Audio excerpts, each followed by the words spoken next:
The researchers huddled around the table in the dimly lit excavation tent, their faces illuminated by the soft glow of portable lights. The object before them was unlike anything they had encountered in their decades of collective experience.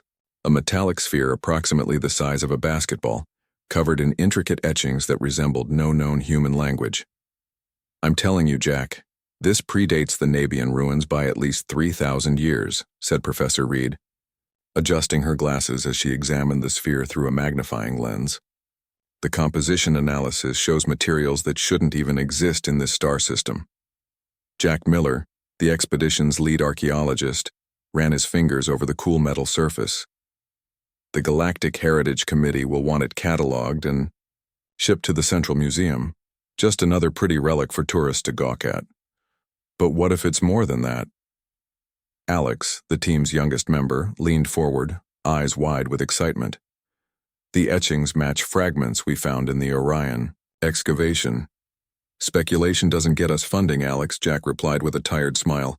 Let's stick to what we know. 3 days later, as the team prepared to transport the sphere to their orbiting research vessel, disaster struck.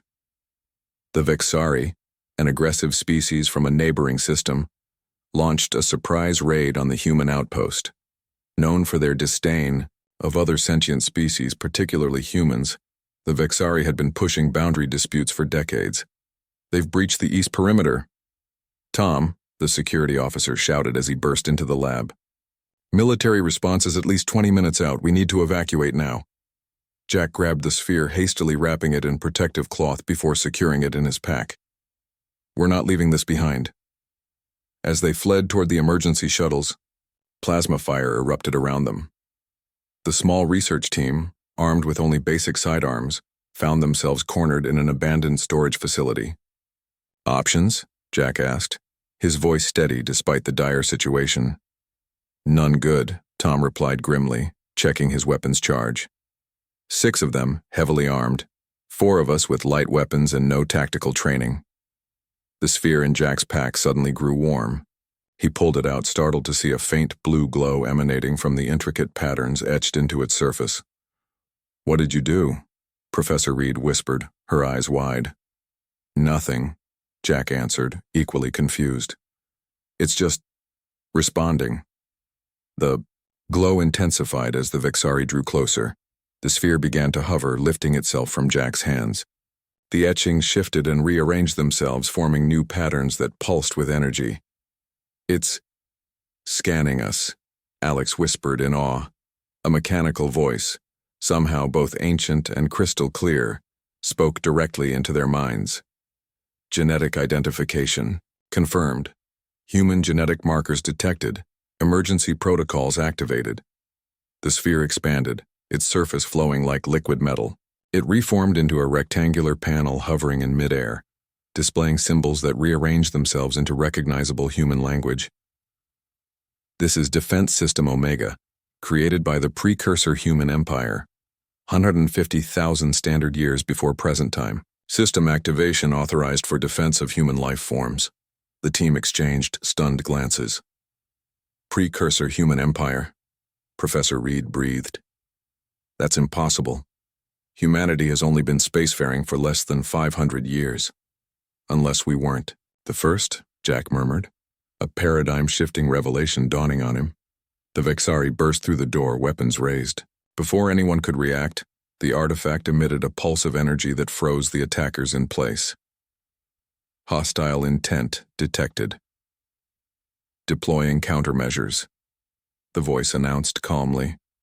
A shimmering barrier formed around the humans as the artifact expanded further, transforming into a complex console. Jack, driven by an instinct he couldn't explain, placed his hand on the main panel. Information flooded his mind.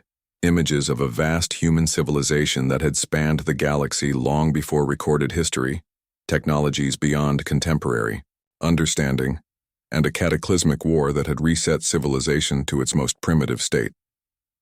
The knowledge was preserved. Jack spoke, his voice distant as the information transfer continued. They knew civilization would rise again someday. They left these artifacts as guardians, waiting for us to return to the stars. The artifact's defenses neutralized the Vexari attackers without harming them, locking their neural pathways temporarily. When military reinforcements finally arrived, they found a bewildered research team and unconscious raiders.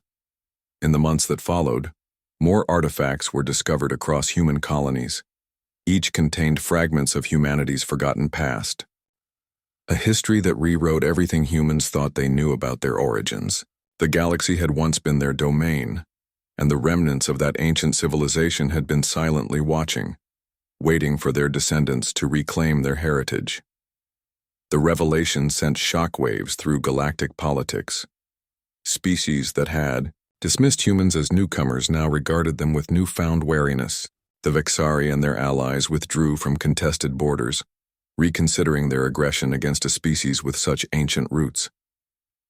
Jack stood on the observation deck of humanity's new flagship, watching stars streak by at speeds once thought impossible.